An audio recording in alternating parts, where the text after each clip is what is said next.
Studiyada Natiq Nailoğludur. Hər vaxtınız xeyir olsun. Saatın ən son xəbərləri ilə tanış etmək üçün sizə studiyadayıq və NSV xəbərlər xidməti işini davam etdirir.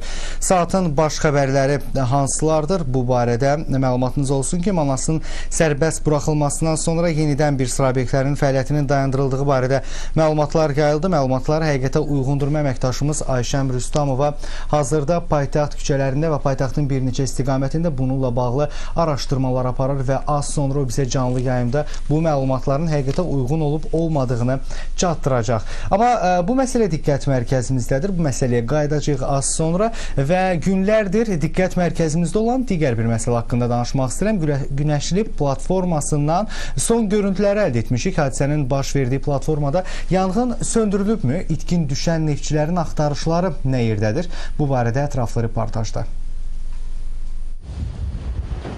Günəşli yatağının 10 sayılı dərin dəniz özülündə yanğın davam edir. Hadisə rayonunda olan Aynesi Marş verilişin çəkiliş qrupu 2 qaz quyusunun hələ də yandığının şahidi olub. Alovun söndürülməsinə Fövqəladə Hallar Nazirliyinin gəmiləri cəlb olunub. 10 sayılı özülün əvvəlki görünüşündən əsər əlamət qalmayıb. Bu görüntülər yanan özülün son vəziyyətidir.